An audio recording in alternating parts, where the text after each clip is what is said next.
إن الحمد لله نحمده ونستعينه ونستغفره ونؤمن به ونتوكل عليه أما بعد فأعوذ بالله من الشيطان الرجيم بسم الله الرحمن الرحيم قل بفضل الله وبرحمته فبذلك فليفرحوا هو خير مما يجمعون وعن العباس بن عبد المطلب رضي الله عنه قال رسول الله صلى الله عليه وسلم ذاق طعم الإيمان من رضي بالله ربا وبالإسلام دينا وبمحمد صلى الله عليه وسلم رسولا وقال النبي صلى الله عليه وسلم يا أبا سعيد من رضي بالله ربا وبالإسلام دينا وبمحمد صلى الله عليه وسلم رسولا وجبت له الجنة أو كما قال عليه الصلاة والسلام صدق الله مولانا العظيم وصدق رسوله النبي الكريم ونحن على ذلك من الشاهدين والشاكرين والحمد لله رب العالمين الحمد لله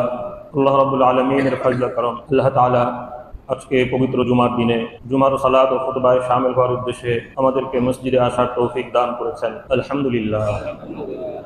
আজকে কোরআনে কারীমের একটি আয়াত এবং রাসূলুল্লাহ সাল্লাল্লাহু আলাইহি ওয়াসাল্লামের দুইটি হাদিস পাঠ করেছি। এই আয়াত এবং হাদিসের আলোকে দুই একটি গুরুত্বপূর্ণ কথা আলোচনা করার ইচ্ছা রাখি। আল্লাহ তাআলা আমাদেরকে সঠিকভাবে বলার এবং সঠিকভাবে বুঝার ও আমল করার তৌফিক দান করুন। আল্লাহ তাআলা কোরআনে কারীমের এই আয়াতে রাসূলুল্লাহ সাল্লাল্লাহু আলাইহি ওয়াসাল্লামকে সম্বোধন করে ইরশাদ করেছেন কুল বিফাদলিল্লাহি ওয়া বিরহমাতিহি ফাবিযালিকা ফালইফরাহু ওয়া খায়রুম মিম্মা ইয়াজমাউন। আপনি বলুন তোমরা আনন্দিত হও আল্লাহর দান ও অনুগ্রহে এবং এটাই খায়রুম মিম্মা ইয়াজমাউন, মানুষ যা সঞ্চয় করে তার চেয়ে উত্তম শ্রেষ্ঠ। আল্লাহর ফাদল এবং অনুগ্রহ, আল্লাহর দান এবং অনুগ্রহ দ্বারা এই আয়াতে কি বোঝানো হয়েছে? হাদিস শরীফে এবং মুফাসসিরিনে কিরামের আলোচনায় এই বিষয়টি পরিষ্কারভাবে এসেছে যে এখানে নিয়ামতে ইসলামের কথা বলা হয়েছে। আল ইসলাম ওয়াল কোরআন, আল্লাহ তাআলা যে ইসলাম দান করেছেন, কোরআন দান করেছেন, কোরআনে কারীমের আয়াতে আল্লাহ তাআলা এই নিয়ামতের উপরে আনন্দিত হতে বলেছেন। বিফাদলিল্লাহ ওয়া বিরহমাতিহি ফাবিযালিকা ফালইফরাহু। যারা আরবি ভাষা বোঝেন তারা বুঝবেন যে এখানে অত্যন্ত তাকিদের সাথে, পুনরাবৃত্তির সাথে আল্লাহ তাআলা এই আদেশ করেছেন তারা যেন অবশ্যই আনন্দিত হয়। আল্লাহ তাআলার পক্ষ থেকে ইসলাম নামক নিয়ামত যে তারা লাভ করেছে, আল্লাহ তাআলার পক্ষ থেকে কোরআন নামক নিয়ামত যে তারা লাভ করেছে, এই নিয়ামতের উপরে তারা যেন আনন্দিত হয় এবং আল্লাহ তাআলার শুকরগুজারি করে। আল্লাহর নিয়ামতের উপরে আনন্দিত হওয়া, আল্লাহ তাআলার শুকরগুজারি করা এবং আল্লাহর এই নিয়ামতের হক আদায় করা, কথা কাজে অবস্থানে গোটা জীবনব্যাপী আল্লাহ রাব্বুল আলামিনের এই মহান নিয়ামতের শুকরগুজারি আদায় করার আদেশ আল্লাহ তাআলা কোরআনে কারীমে করেছেন। রাসূলুল্লাহ সাল্লাল্লাহু আলাইহি ওয়াসাল্লাম তার গোটা জীবনের মাধ্যমে, বাণীয় কর্মের মাধ্যমে নিয়ামতে ইসলামের গুরুত্ব বুঝিয়ে দিয়েছে। সেই বিষয়টা আমাদের গভীরভাবে উপলব্ধি করা উচিত। আমরা ইসলাম অত্যন্ত সহজে পেয়ে গিয়েছি, কোনো পরিশ্রম ছাড়া, কোনো রকমের ত্যাগ তিতিক্ষা কোরবানি ছাড়া, কোনো রকমের প্রতিকূল পরিস্থিতির মুখোমুখি হওয়া ছাড়া খুব সহজেই আল্লাহ রাব্বুল আলামিন আমাদেরকে ইসলামের মতো নিয়ামত দান করেছেন। এই জন্য অনেক সময় ইসলামের মূল্য বোঝার ক্ষেত্রে আমাদের বিস্মৃতি ঘটে যায়। ইসলাম পরিপন্থী বিভিন্ন বিষয়ের প্রতি ঝোঁক এবং আকর্ষণ তৈরি হয়ে যায়। জীবনের বিভিন্ন পরিস্থিতিতে, বিভিন্ন সময়ে, পর্বে, উৎসবে ইসলাম থেকে সরে যাওয়াটা সহজ হয়ে যায়। এই জন্য ইসলামের নিয়ামতের গুরুত্ব, আল্লাহ রাব্বুল আলামিন আমাদেরকে যে ইসলাম কোরআন দান করেছেন, এই বিষয়ের গুরুত্ব খুব গভীরভাবে উপলব্ধি করা উচিত যদি আমরা আমাদের ঈমানকে রক্ষা করতে চাই, যদি আমরা আল্লাহ রাব্বুল আলামিনের নৈকট্য অর্জন করতে চাই। সকল নবী এবং রাসূল যারা ছিলেন গোটা বিশ্ব মানবতার সর্বশ্রেষ্ঠ মানুষ, সকল নবী এবং রাসূলের দাওয়াত একটাই ছিল। তাদের প্রথম দাওয়াত এটাই ছিল, তাদের শেষ ওসিয়ত এটাই ছিল। সকল নবী এবং রাসূল মানুষের মাঝে এসে ইসলামের দাওয়াত দিয়েছে, তাওহীদের দাওয়াত দিয়েছে। লা ইলাহা ইল্লাল্লাহ, আল্লাহ ছাড়া কোনো মাবুদ নেই, এক আল্লাহর ইবাদত এবং আল্লাহর আনুগত্যের দাওয়াত তারা দান করেছে। কোরআনে কারীমে আল্লাহ রাব্বুল আলামিন কোরআনে কারীমের সূরায় সূরায়, আয়াতে আয়াতে, পাতায় পাতায় আম্বিয়া কিরামের দাওয়াতের এই মূল বিষয়টি ইরশাদ করেছে এবং গোটা জীবনের কর্ম সাধনা শেষে যখন আম্বিয়া কিরাম দুনিয়া থেকে বিদায় নিচ্ছেন, ওই সময়ও তাদের ওসিয়ত এটাই ছিল। অন্য কোনো বিষয় তাদের কাছে এর চেয়ে গুরুত্বপূর্ণ ছিল না, এর মতো গুরুত্বপূর্ণ ছিল না। এই জন্য দুনিয়া থেকে বিদায় নেওয়ার সময় জগতের এই সর্বশ্রেষ্ঠ মানুষেরা, সবচেয়ে বুদ্ধিমান মানুষেরা, সবচেয়ে জ্ঞানী মানুষেরা, আল্লাহ তাআলার সবচেয়ে নৈকট্যপ্রাপ্ত মানুষেরা এই বিষয়গুলি ওসিয়ত করেছে। ওয়াসা বিহা ইব্রাহিম বানিহি ওয়া ইয়াকুব ইয়া বানিয়া ইন্নাল্লাহা আসতাফা লাকুমুদ-দীন ফালা তামুতুন্না ইল্লা ওয়া আনতুম মুসলিমুন। ইব্রাহিম আলাইহিস সালাতু ওয়াস সালাম তার সন্তানদেরকে এবং ইয়াকুব আলাইহিস সালাতু ওয়াস সালাম তার সন্তানদেরকে এই ওসিয়ত করে গেছেন, ইয়া বানিয়া ইন্নাল্লাহা আস্তাফা লাকুমুদ-দীন, হে আমার সন্তানেরা, আমার পুত্ররা, আল্লাহ তাআলা তোমাদের জন্য দ্বীনকে মনোনীত করেছেন, অতএব তোমরা সেই দ্বীনের উপরই থাকবে। তোমাদের মৃত্যু যেন এই অবস্থায় আসে যে তোমরা মুসলিম। ফালা তামুতুন্না ইল্লা ওয়া আনতুম মুসলিমুন। তাহলে সারা জীবন ইসলামের দাওয়াত দিয়েছেন, তাওহীদের দাওয়াত দিয়েছেন, আল্লাহ রাব্বুল আলামিনের বাণীকে গ্রহণ করার, তার দ্বীনের সামনে সমর্পিত হওয়ার দাওয়াতই সারা জীবন দিয়েছেন। দুনিয়া থেকে বিদায় নেওয়ার সময়ও আম্বিয়া কেরাম এই কথাটাই বলে গিয়েছেন। একজন বাবা, একজন প্রাজ্ঞ এবং কল্যাণকামী বাবা যখন দুনিয়া থেকে বিদায় নিতে আরম্ভ করেন, ওই সময় সন্তানদেরকে সবচেয়ে গুরুত্বপূর্ণ কথাটার বিষয় তিনি দৃষ্টি আকর্ষণ করেন। সবচেয়ে গুরুত্বপূর্ণ কথা, তার কাছে সবচেয়ে গুরুত্বপূর্ণ কথাটারই ওসিয়ত করে দেন। আম্বিয়া কেরাম দুনিয়া থেকে বিদায় নেওয়ার সময় তার সন্তানদেরকে দ্বীনের উপরে থাকার, ঈমান ইসলামের উপরে থাকার, মৃত্যু পর্যন্ত ঈমানের উপর অটল অবিচল থাকারই ওসিয়ত করে গিয়েছেন। সর্বশেষে খাতামুন নবিয়্যিন সাইয়্যিদুল মুরসালিন হযরত মুহাম্মদুর রাসূলুল্লাহ সাল্লাল্লাহু আলাইহি ওয়াসাল্লাম যখন বিশ্ব মানবতার জন্য কিয়ামত পর্যন্ত সময়ের জন্য নবী এবং রাসূল হিসেবে আগমন করেছেন, তার দাওয়াত কি ছিল? গোটা জীবন জুড়ে তিনি কিসের দাওয়াত দিয়েছেন? তার প্রথম দাওয়াত এবং শেষ দাওয়াত কি ছিল? রাসূলুল্লাহ সাল্লাল্লাহু আলাইহি ওয়াসাল্লামের সিরাত পাঠ করে দেখুন।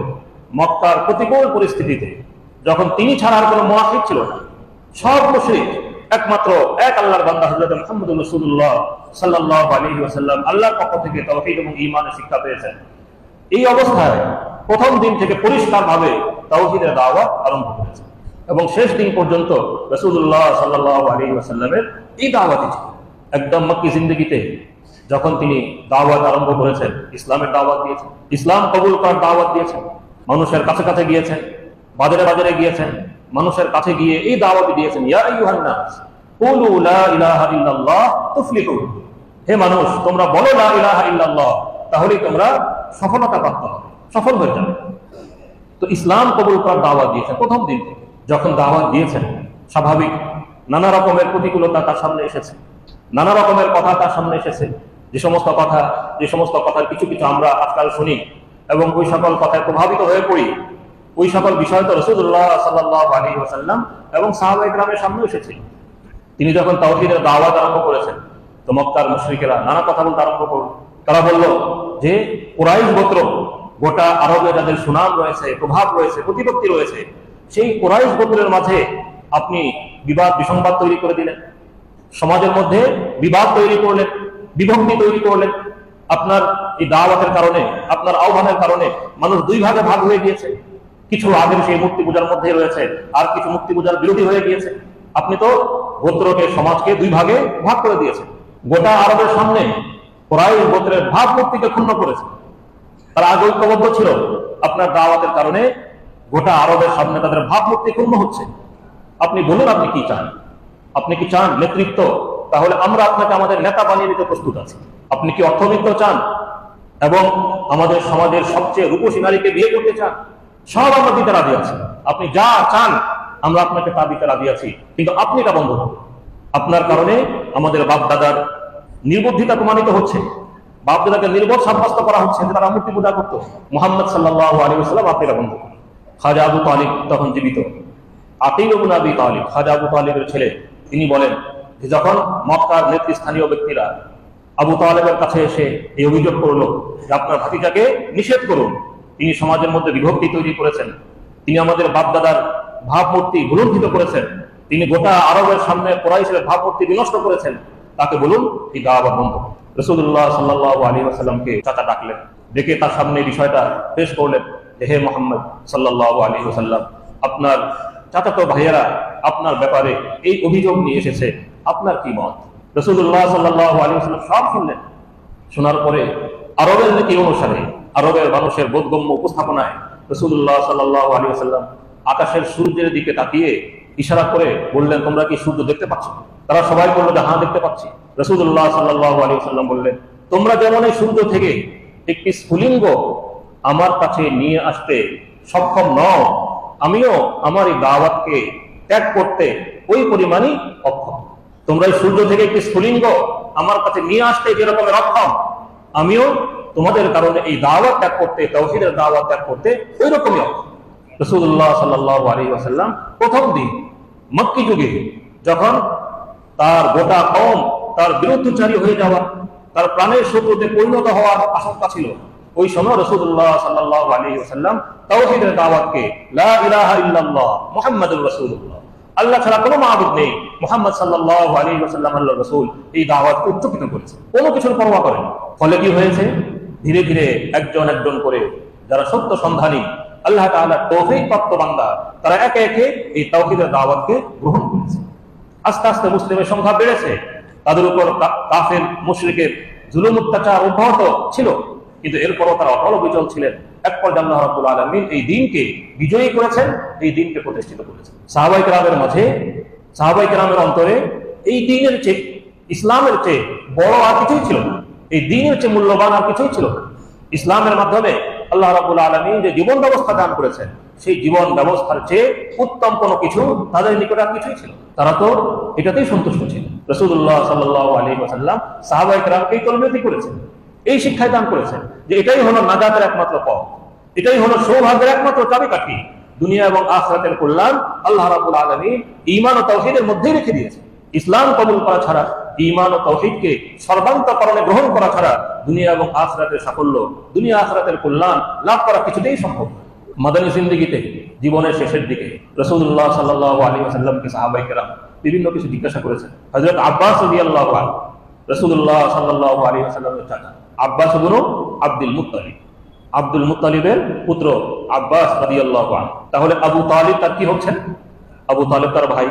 তো আব্বাস রাদিয়াল্লাহু আনহু একদিন রাসূলুল্লাহ সাল্লাল্লাহু আলাইহি ওয়াসাল্লামকে খাজা আবু তালিব সম্পর্কে জিজ্ঞাসা করেন, ইয়া রাসূলুল্লাহ ইন্না আবা তালিব কানা ইয়াহুতুক ওয়া ইয়ানসুরুক। ইয়া রাসূলুল্লাহ, আবু তালিব তো সব সময় জীবন ভর আপনার পক্ষে ছিলেন, জীবন ভর আপনাকে সাহায্য করেছেন, আফা নাফাআহু যালিক, এটা কি তার কোনো কাজে এসেছে? দুনিয়া থেকে যাওয়ার পরে আখিরাতের জীবনে এটা কি তার কোনো কাজে এসেছে? এই প্রশ্নের মধ্যে দুটো বিষয় আছে, এক হলো বাস্তবতার বর্ণনার প্রয়োজন, আরেক হলো আবেগ অনুভূতির বিষয়। রাসূলুল্লাহ সাল্লাল্লাহু আলাইহি ওয়াসাল্লাম কি বললেন? রাসূলুল্লাহ সাল্লাল্লাহু আলাইহি ওয়াসাল্লাম বলেন, না, হ্যাঁ, এটা তার উপকারে এসেছে।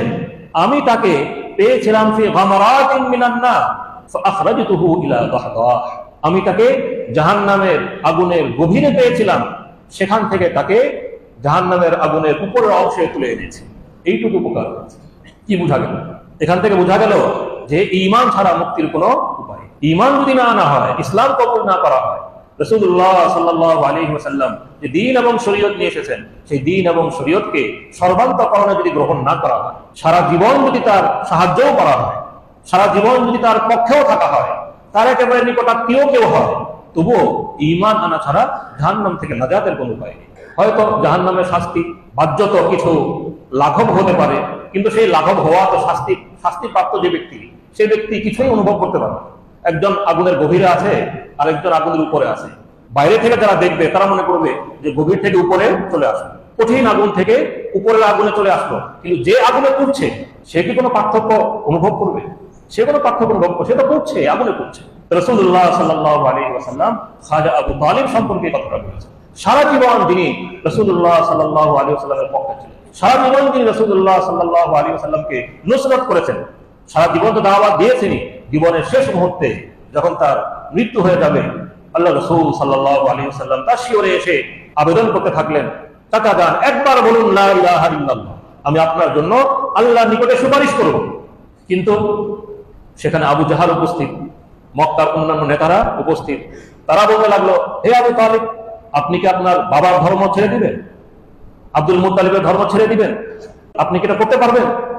শেষ পর্যন্ত তাদের কথায় প্রভাবিত হয়ে খাজা আবু তালিব শেষ কথাটা এটাই বললেন যে আলা মিল্লাতি আব্দুল মুত্তালিব, আমি আব্দুল মুত্তালিবের মিল্লাতের উপরে, ধর্মের উপরে রইলাম। এই কথা বলে দুনিয়া থেকে চলে গেলেন। আল ইয়াযু বিল্লাহ, নাউযু বিল্লাহ। রাসূলুল্লাহ সাল্লাল্লাহু আলাইহি ওয়াসাল্লামের দাওয়াত গ্রহণ করলেন। আম্মা জান আয়েশা রাদিয়াল্লাহু আনহা রাসূলুল্লাহ সাল্লাল্লাহু আলাইহি ওয়াসাল্লামকে তার এক আত্মীয় সম্পর্কে জিজ্ঞেস করলেন, ইয়া রাসূলুল্লাহ, ইবনু জুদান খুব ভালো মানুষ ছিলেন। জাহিল যুগে তিনি আত্মীয়তার সম্পর্ক রক্ষা করতেন, মিসকিনকে খাবার দিতেন, মানব সেবা, সমাজ সেবার কাজ করতেন। ইয়া রাসূলুল্লাহ, এগুলো কি তার কোনো কাজে এসেছে আখিরাতের জীবনে? রাসূলুল্লাহ সাল্লাল্লাহু আলাইহি ওয়াসাল্লাম বললেন, এগুলো তার কোনো কাজে আসেনি। সে তো কোনোদিন বলেনি রব্বি গফিরলি খাতিয়াতি ইয়াউমাদ্দিন, আয় পরওয়ারদিগার কিয়ামতের দিনে আমার গুনাহগুলো ক্ষমা করে দিন। এই কথা বলেনি রব্বি গফিরলি খাতিয়াতি ইয়াউমাদ্দিন, আয় পরওয়ারদিগার কিয়ামতের দিনে আমার গুনাহগুলো ক্ষমা করে দিন। সে তো কিয়ামতকে বিশ্বাস করেনি, আখিরাতকে বিশ্বাস করেনি, সুতরাং কিভাবে তার নাজাত হতে পারে? তো প্রথম দিন যে কথা রাসূলুল্লাহ সাল্লাল্লাহু আলাইহি ওয়াসাল্লাম বলেছেন, শেষ দিন পর্যন্ত সে কথাই বলেছেন, ইয়া আইয়ুহান নাস কুলু লা ইলাহা ইল্লাল্লাহ তুফলিহু, হে মানুষ বলো লা ইলাহা ইল্লাল্লাহ, তোমরা সাফল্য পেয়ে যাবে, নাজাত পেয়ে যাবে। চূড়ান্ত সাফল্য নির্ভর করে আল্লাহর পক্ষ থেকে যে দ্বীন এসেছে সেই দ্বীন কবুল করার উপরে, লা ইলাহা ইল্লাল্লাহ এর দ্বীন গ্রহণ করার উপরে। হাদিস শরীফে রাসূলুল্লাহ সাল্লাল্লাহু আলাইহি ওয়াসাল্লাম ইরশাদ করেছেন, যাকা তাআমাল ঈমান মান রাদিয়া বিল্লাহি রাব্বান ওয়া বিল ইসলামি দীনান ওয়া বি মুহাম্মাদিন সাল্লাল্লাহু আলাইহি ওয়াসাল্লাম রাসূলা। ওই ব্যক্তি ঈমানের স্বাদ আস্বাদন করেছে যে আল্লাহকে রব হিসেবে পেয়ে সন্তুষ্ট হয়ে গেছে, ইসলামকে দ্বীন হিসেবে পেয়ে সন্তুষ্ট হয়ে গেছে, মুহাম্মদ সাল্লাল্লাহু আলাইহি ওয়াসাল্লামকে রাসূল হিসেবে পেয়ে সন্তুষ্ট হয়ে গেছে।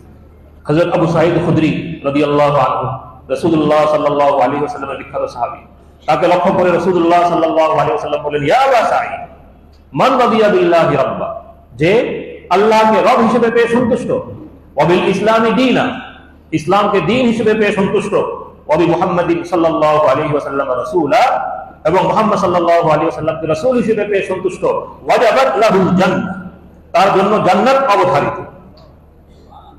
এখন প্রশ্ন হলো, আল্লাহকে রব হিসেবে পেয়ে সন্তুষ্ট হওয়ার কি অর্থ? সন্তুষ্ট হওয়ার অর্থ হলো এই মানসিকতা, এই অবস্থান যে আল্লাহ আমার রব, আর কোন রবের আমার প্রয়োজন, পরিতৃপ্ত হয়ে যাওয়া, সন্তুষ্ট হয়ে যাওয়া। আল্লাহ আমার রব, আল্লাহ ছাড়া আর কোন রবের আমার প্রয়োজন নেই। ইসলাম আমার দ্বীন, ইসলাম ছাড়া আর কোন দ্বীনের আমার প্রয়োজন নেই।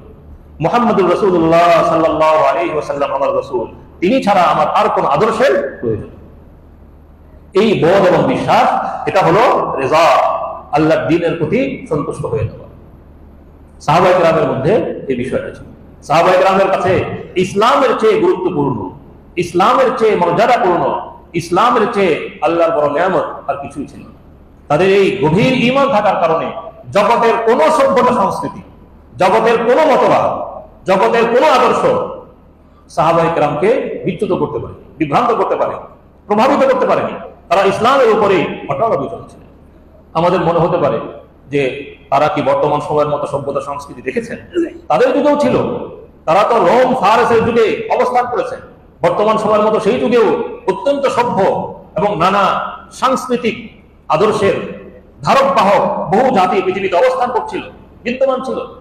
রোম ফারসের মতো জাতিকে সাহাবায়ে কেরাম পদানত করতে, পরাস্ত করতে, পরাজিত করতে সক্ষম হয়েছিলেন এই ঈমানি জোরের কারণে, ঈমানি শক্তিমত্তার কারণে। তারা ওই সমস্ত আদর্শকে, ওই সমস্ত চিন্তা ভাবনাকে, ওই সমস্ত মতবাদকে, ওই সমস্ত সংস্কৃতিকে, ওই সমস্ত লাইফস্টাইলকে, ওই সমস্ত বিষয়কে কিছুই মনে করতেন।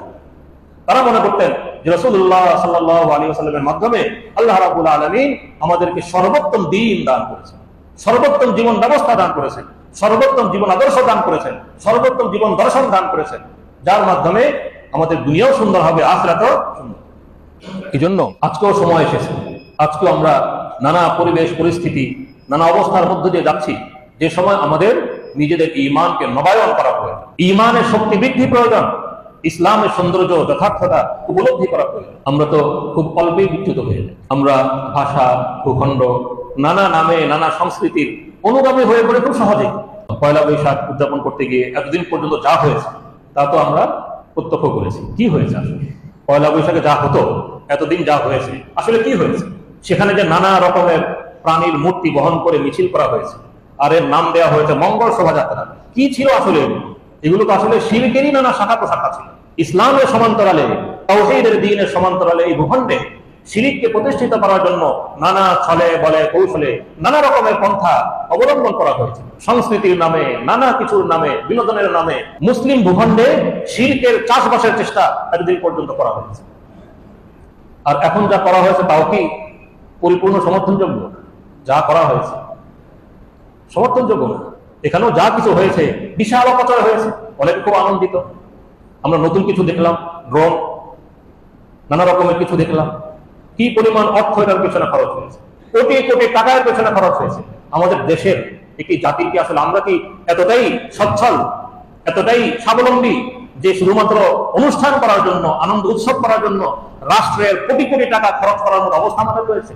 যদি আমরা স্বাবলম্বীও হতাম, আমাদের কোনো ঋণ না থাকতো, কোনো দুর্নীতি না থাকতো, কোনো লুটপাট না থাকতো, প্রত্যেক মানুষ, এই দেশের প্রত্যেকটা মানুষ 3 বেলা খাবার খেতে পারত, অন্ন, বস্ত্র, বাসস্থানের সকল অধিকার পেয়ে যেত, তবুও কি আমাদের জন্য অপচয় করার কোনো সুযোগ ছিল? সুযোগ ছিল।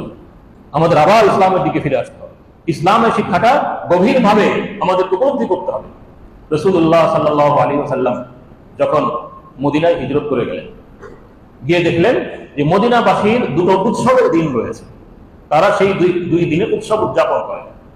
রাসূলুল্লাহ সাল্লাল্লাহু আলাইহি ওয়াসাল্লাম তাদেরকে জিজ্ঞাসা করলেন, মা হাযাল ইয়াউমা, এই দুটো দিন কি, কোত্থেকে আসলো? তারা বললেন যে জাহেলি যুগ থেকেই আমরা এই দুই দিনে উৎসব উদযাপন করে থাকি, ক্রীড়া কৌতুক করে থাকি, আনন্দ উৎসব করি। রাসূলুল্লাহ সাল্লাল্লাহু আলাইহি ওয়াসাল্লাম এই 2 দিনকে পরিবর্তন করে দিলেন এবং বললেন, ক্বাদ আবদালাকুমুল্লাহু বিহিমা খায়রাম মিনহুমা ইয়াউমাল আযহা ওয়াল ফিতর। আল্লাহ তাআলা এই 2 দিনের পরিবর্তে তোমাদেরকে উত্তম 2টি দিন দান করেছেন, তা হলো আযহা, ইয়াউমুল আযহা এবং ইয়াউমুল ফিতর। এখানে লক্ষণীয় বিষয় হলো রাসূলুল্লাহ সাল্লাল্লাহু আলাইহি ওয়াসাল্লাম এই কথা বলেননি আল্লাহ তাআলা এই 2 দিনের সাথে তোমাদেরকে আরো 2টি দিন দান করেছেন, এই কথা বলেছেন। এই 2 দিনের সাথে তোমাদেরকে আরো 2টি দিন দান করেছেন, রাসূলুল্লাহ সাল্লাল্লাহু আলাইহি ওয়াসাল্লাম এই কথা বলেন। রাসূলুল্লাহ সাল্লাল্লাহু আলাইহি ওয়াসাল্লাম বলেছেন এই 2 দিনের পরিবর্তে আল্লাহ তাআলা তোমাদেরকে উত্তম 2টি দিন দান করেছেন, তা হলো ইয়াউমুল আযহা, ইয়াউমুল ফিতর। ইসলামের নিয়ামত লাভ করার পরে, তাওহীদ এবং ঈমানের নিয়ামত লাভ করার পরে কোন মানুষ কিভাবে চিন্তা করতে পারে যে ইসলামী আদর্শের সমান্তরালে আরেকটা আদর্শের কেন্দ্র আমার থাকতে হবে, যেটা ভাষা ভিত্তিক হবে, ভূখণ্ড ভিত্তিক হবে বা অন্যান্য কিছু ভিত্তিক হবে। সেখানেও ইসলামে যেরকম আমার ভক্তি এবং সমর্পণ, ইসলামে যেমন আমার মান্যতা এবং আনুগত্য, ঠিক আরেকটা কেন্দ্রেও আমাকে ভক্তি এবং সমর্পণ, মান্যতা এবং আনুগত্য নিবেদন করতে হবে।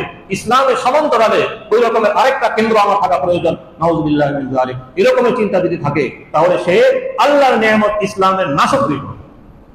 আল্লাহ তাআলা ইসলামের মাধ্যমে যে নিয়ামত দান করেছেন, এই নিয়ামতের নাশকরি করে। আল্লাহ তাআলা বলেছেন হাদিস শরীফে, রাসূলুল্লাহ সাল্লাল্লাহু আলাইহি ওয়াসাল্লাম যে ইরশাদ করেছেন, যাকা তাআমাল ঈমান মান রাদিয়া বিল্লাহি রাব্বান ওয়া বিল ইসলামি দীনান ওয়া বি মুহাম্মাদিন সাল্লাল্লাহু আলাইহি ওয়াসাল্লাম রাসূলা। ঈমানের স্বাদ ওই ব্যক্তি আস্বাদন করেছে যে আল্লাহকে রব হিসেবে পেয়ে সন্তুষ্ট, ইসলামকে দ্বীন হিসেবে পেয়ে সন্তুষ্ট, মুহাম্মদুর রাসূলুল্লাহ সাল্লাল্লাহু আলাইহি ওয়াসাল্লামকে রাসূল হিসেবে পেয়ে সন্তুষ্ট, সে এই শিক্ষাকে আত্মস্থ করতে পারে। এখনো সে ইসলামের প্রতি সন্তুষ্ট হতে পারেনি। জীবন আদর্শ হিসেবে, জীবন দর্শন হিসেবে, আল্লাহর দ্বীন হিসেবে ইসলামকে পেয়ে সে এখনো সন্তুষ্ট নয়। তার আরেকটা কেন্দ্র দরকার, যে কেন্দ্রে সে তার ভক্তি এবং শ্রদ্ধাকে নিবেদন করবে, যে কেন্দ্রে সে তার মান্যতা এবং আনুগত্যকে নিবেদন করবে। এই জন্য এটা ইসলাম পরিপন্থী। রাসূলুল্লাহ সাল্লাল্লাহু আলাইহি ওয়াসাল্লাম এই বিষয়টাকে সম্পূর্ণরূপে পরিবর্তন করে দিয়েছে। এখন প্রশ্ন হতে পারে, এই ধরনের কথা আলোচনা যখন আসে তখন মানুষের আবেগের জায়গা, ভাষা যেহেতু মানুষের আবেগের জায়গা, ভূখণ্ড যেহেতু মানুষের আবেগের জায়গা, মানুষের মনে প্রশ্ন হয়, তাহলে কি আমরা আমাদের দেশকে ভালোবাসতে পারবো না? তাহলে কি আমরা আমাদের ভাষাকে ভালোবাসতে পারবো না? অবশ্যই দেশকে ভালোবাসতে হবে, ভাষাকে ভালোবাসতে হবে, কিন্তু সেটাকে ইসলামের সমান্তরালে, আপনার আদর্শের সমান্তরালে নিয়ে আসা যাবে না। ভূখণ্ড কার দান? ভূখণ্ড আল্লাহর দান। ভাষা কার দান? ভাষা আল্লাহর দান। ভাষা এবং ভূখণ্ডকে আল্লাহর দান হিসেবে বিবেচনা করতে হবে। আল্লাহ রাব্বুল আলামিন আমাদেরকে ভাষা দান করেছেন, আল্লাহ রাব্বুল আলামিন আমাদেরকে ভূখণ্ড দান করেছেন। আর রহমান আল্লামাল কোরআন খালাকাল ইনসান আল্লামাহুল বায়ান। আল্লাহ রাব্বুল আলামিন আমাদেরকে সৃষ্টি করেছেন, আমাদের মুখে আল্লাহই ভাষা দান করেছেন। সুতরাং এই ভাষার পরিচর্যা করা আমাদের দায়িত্ব, এই ভাষাকে তার উন্নতি এবং উৎকর্ষায় নিয়ে যাওয়া আমাদের দায়িত্ব, এই ভাষাকে আদর্শের বাহন রূপে পরিণত করা আমাদের দায়িত্ব, এই ভাষাকে ইসলামের শিক্ষা, কোরআনের শিক্ষা, হাদিসের শিক্ষায় আলোকিত এবং সমুজ্জ্বল করা আমাদের দায়িত্ব। যেন মানুষ বলতে হয় যে বাংলা ভাষা আমাদেরকে শিখতে হবে, কারণ বাংলা ভাষা শিক্ষা ছাড়া কোরআন এবং সুন্নাহর বিশাল ভান্ডার থেকে আমরা বঞ্চিত হয়ে যাবো। এরকমের অবস্থা যেন তৈরি হয়। এখন তো উর্দু ভাষা হয়ে গিয়েছে পাকিস্তানের ভাষা, ওটা বাদ দেন। কিন্তু সাধারণভাবে এই ভাষায় আলিম ওলামা এত বেশি কাজ করেছেন, এত তাফসীর গ্রন্থ, এত হাদিস গ্রন্থের অনুবাদ, তাফসীর গ্রন্থ প্রস্তুত হয়েছে, এত দ্বীনি গ্রন্থ প্রস্তুত হয়েছে, যে এখন বাইরের মানুষের কথা বলতে বাধ্য হয় এই ভাষাটা শিখতে হবে, কারণ এই ভাষায় দ্বীন সম্পর্কে অনেক কিছু আছে। আমরা আমাদের বাংলা ভাষাকে সেই পর্যায়ে উন্নীত করতে পেরেছি? বাংলা ভাষাকে আমরা ইসলামী সাহিত্য ওই পরিমাণ প্রস্তুত করতে পেরেছি যে আমাদের প্রতিবেশী দেশগুলো বলতে বাধ্য হয় যে না, বাংলা ভাষাটা শিখতে হবে, কারণ এই ভাষা শেখা ছাড়া আদর্শের অনেক বিষয় থেকে, চিন্তার অনেক বিষয় থেকে, জ্ঞানের অনেক বিষয় থেকে আমরা বঞ্চিত হয়ে যাব। বাস্তবিক আমরা ভাষাকে ভালোবাসি, ভূখণ্ডকে ভালোবাসতে হবে। ভূখণ্ডকে ভালোবাসার কি অর্থ? ভালোবাসার অর্থ হলো এই দেশটাকে শান্তি, শৃঙ্খলা, নিরাপত্তায় সমৃদ্ধ করতে হবে। এই দেশটাকে সব রকমের বিজ্ঞান, প্রযুক্তি, অন্যান্য উন্নয়ন, অগ্রগতির মাধ্যমে এই দেশকে সমৃদ্ধ করতে হবে। এই দেশের মানুষকে নৈতিকতা, আমানতদারি, সভ্যতা এবং শৃঙ্খলার মাধ্যমে তাদেরকে উন্নত জাতিতে পরিণত করতে হবে। সেই চেষ্টাগুলো আমাদের কোথায়? শুধু মুখে মুখে ভূখণ্ডের ভালোবাসা আর বছরে একবার অনুষ্ঠান উদযাপন, যে অনুষ্ঠানের মধ্যে শিরকি নানা অনুষঙ্গ বাইরের লোকেরা ঢুকিয়ে দিয়ে থাকে, শিরকের চাষবাস যে অনুষ্ঠানের মধ্যে হয়ে থাকে, এটাই কি আসলে দেশের প্রতি ভালোবাসা? এই বিষয়গুলো খুব গভীরভাবে আমাদের চিন্তা করার প্রয়োজন রয়েছে। তো রাসূলুল্লাহ সাল্লাল্লাহু আলাইহি ওয়াসাল্লাম তার পবিত্র সিরাতের মাঝে আমাদেরকে আমাদের পথ পরিষ্কারভাবে দেখিয়ে দিয়েছে। রাসূলুল্লাহ সাল্লাল্লাহু আলাইহি ওয়াসাল্লামের সাহাবায়ে কিরাম তাদের গোটা জীবন এবং কর্মের মাধ্যমে আমাদেরকে আমাদের পথ পরিষ্কারভাবে দেখিয়ে দিয়েছে। এই জন্য সবার আগে ইসলাম, সবার আগে আমি মুসলিম, আমার আত্মপরিচয় আমি মুসলিম। এরপরে আমি যে দেশে বসবাস করি, যে ভাষায় কথা বলি, যে ভূখণ্ডে বসবাস করি, তার প্রতি আমার দায়িত্ব রয়েছে। সেই দায়িত্বগুলো আমাকে অবশ্যই পালন করতে হবে। তো আল্লাহ তাআলা কোরআনে কারীমে যে কথাটা বলেছেন, ছোট্ট একটা কথা, কুল বিফাদলিল্লাহি ওয়া বিরহমাতিহি ফাবিযালিকা ফালইফরাহু হুয়া খায়রুম মিম্মা ইয়াজমাউন। আপনি বলে দিন, বিফাদলিল্লাহ ওয়া বিরহমাতিহি ফাবিযালিকা ফালইফরাহু, আল্লাহর রহমত এবং অনুগ্রহ যে আল্লাহ তাআলা ইসলামের রূপে, কোরআনের রূপে তোমাদেরকে দান করেছেন, এই রহমত এবং অনুগ্রহের ব্যাপারেই তোমরা আনন্দিত হয়ে যাও। হুয়া খায়রুম মিম্মা ইয়াজমাউন, এটা ওই সকল বিষয় থেকে শ্রেষ্ঠ, ওই সকল বিষয় থেকে উত্তম যা তারা সঞ্চয় করে। ক্ষণস্থায়ী পার্থিব জীবনের নানা কিছু সঞ্চয় করে, ওই সকল বিষয় থেকে ঈমান ও ইসলাম উত্তম। কারণ ঈমান ও ইসলামের মাধ্যমে আল্লাহ তাআলা মানুষের দুনিয়ার জীবনকে সুন্দর করেন। দুনিয়ার জীবনে আল্লাহর পক্ষ থেকে রহমত এবং বরকত বর্ষিত হয়, আখিরাতের চিরস্থায়ী জীবনে সেই চিরস্থায়ী সাফল্য অর্জন। এই জন্যই প্রথম দিন রাসূলুল্লাহ সাল্লাল্লাহু আলাইহি ওয়াসাল্লাম কথাটা বলেছেন, ইয়া আইয়ুহান নাস কুলু লা ইলাহা ইল্লাল্লাহ তুফলিহু, হে লোক সকল, তোমরা বলো লা ইলাহা ইল্লাল্লাহ, তাহলে তোমরা কামিয়াব হবে। ফামান যুহজিহা আনিন নার ওয়া উদখিলাল জান্নাহ ফাকাদ ফাজ, যাকে জাহান্নাম থেকে নাজাত দেওয়া হলো এবং জান্নাতে দাখিল করা হলো, সেই আসলে সফল কাম, সেই সফল হয়ে গেল। শয়তান আমাদের দুশমন, সে প্রথম দিন আল্লাহ রাব্বুল আলামিনের সামনে অত্যন্ত ঔদ্ধত্যের সাথে এই ঘোষণা দিয়েছে, ক্বাল ফাবিমা আগওয়াইতানি লাআকউদান্না লাহুম সিরাতাকাল মুস্তাকিম সুম্মা লাআতিয়ান্নাহুম মিন বাইনি আইদিহিম ওয়া মিন খালফিহিম ওয়া আন আইমানিহিম ওয়া আন শামাইলিহিম ওয়া লা তাজিদু আকসারাহুম শাকিরিন। সে বলল, হে পরওয়ারদিগার, আপনি আমাকে গুমরাহ করেছেন, চিরদিনের জন্য বিচ্যুত করেছেন, তো আমি আপনার বান্দাদের সিরাতে মুস্তাকিমের মধ্যে বসে থাকবো। লাআকউদান্না লাহুম সিরাতাকাল মুস্তাকিম, আপনার সরল পথে আমি তাদের অপেক্ষায় ওট পেতে থাকবো। এরপর আমি তাদের সামনে দিয়ে আসবো, পিছন দিয়ে আসবো, ডান দিক থেকে আসবো, বাম দিক থেকে আসবো। আপনি তাদের অধিকাংশকেই আপনার সকল বোঝার বান্দা রূপে পাবেন। আল্লাহ তাআলা যে নিয়ামতে ইসলাম দান করেছেন, সেই নিয়ামতে ইসলামের সকল গুজারি করা, আল্লাহ তাআলার সকল গুজার বান্দা হওয়া, এটা আমাদের চ্যালেঞ্জ। আমাদের দুশমন প্রথম দিন আল্লাহ রাব্বুল আলামিনের সামনে ঔদ্ধত্যের সাথে ঘোষণা দিয়েছে যে আমি ওদেরকে অকৃতজ্ঞ বানিয়েই ছাড়ব। কাজে আমাদের সংকল্প করতে হবে, আমাদের নিয়ত করতে হবে, পাকা সংকল্প করতে হবে যে আমরা আল্লাহ রাব্বুল আলামিনের সকল গুজার বান্দা। আল্লাহ তাআলা যে ঈমান ও ইসলাম দান করেছেন, সেই ঈমান ও ইসলাম হৃদয়ে ধারণ করব, কর্ম এবং জীবনে বাস্তবায়ন করব, এবং দুনিয়া থেকে যাওয়ার সময় লা ইলাহা ইল্লাল্লাহু মুহাম্মাদুর রাসূলুল্লাহ এই কালিমা পড়তে পড়তে দুনিয়া থেকে বিদায় নিব ইনশাআল্লাহ। আল্লাহ রাব্বুল আলামিন আমাদের সবাইকে বিষয়গুলো বোঝার এবং আমল করার তৌফিক দান করুন। ওয়া আখিরু দাওয়ানা আনিল হামদুলিল্লাহি রাব্বিল আলামিন। ইন্নাল হামদুলিল্লাহ নাহমাদুহু ওয়া নাস্তাঈনুহু ওয়া নাস্তাগফিরুহু ওয়া নু'মিনু বিহি ওয়া নাতাওয়াক্কালু আলাইহি ওয়া নাউযু বিল্লাহি মিন শুরুরি আনফুসিনা ওয়া মিন সাইয়্যাতি আ'মালিনা মান ইয়াহদিহিল্লাহু ফালা মুদিল্লা লাহু ওয়া মান ইউদ্লিল ফালা হাদিয়া লাহু ওয়া আশহাদু আন লা ইলাহা ইল্লাল্লাহু ওয়াহদাহু লা শারীকা লাহু ওয়া আশহাদু আন্না মুহাম্মাদান আবদুহু ওয়া রাসূলুহু। أما بعد فيا أيها الناس فإني أوصيكم ونفسي أولا بتقوى الله فاتقوا الله في السر والعلن وذروا الفواحش ما ظهر منها وما بطن ومن يتق الله يجعل له مخرجا ويرزقه من حيث لا يحتسب ومن يتوكل على الله فهو حسبه إن الله بالغ أمره قد جعل الله لكل شيء قدرا. يا أيها الذين آمنوا اتقوا الله وقولوا قولا سديدا يصلح لكم أعمالكم ويغفر لكم ذنوبكم ومن يطع الله ورسوله فقد فاز فوزا عظيما. يا أيها الذين آمنوا اتقوا الله ولتنظر نفس ما قدمت لغد واتقوا الله إن الله خبير بما تعملون ولا تكونوا كالذين نسوا الله فأنساهم أنفسهم أولئك هم الفاسقون لا يستوي أصحاب النار وأصحاب الجنة أصحاب الجنة هم الفائزون. أيها المسلمون، إن الدين الإسلامي هي النعمة العظمى على العالم، وهي خلاصة دعوة الأنبياء الكرام عليهم الصلاة والسلام. أول ما دعت إليه الرسل الكرام عليهم الصلاة والسلام وآخر ما أوصوا به.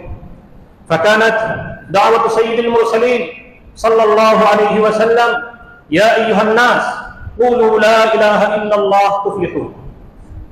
فالفوز والفلاح منوط بالإسلام والإيمان والتوحيد الذي هو حق الله عز وجل على العبيد، وفيه السعادة وبه الأخوة وبه ترفع الأعمال إلى رب العالمين، وبه يهتدي الخلائق إلى جنات النعيم والنعيم المقيم.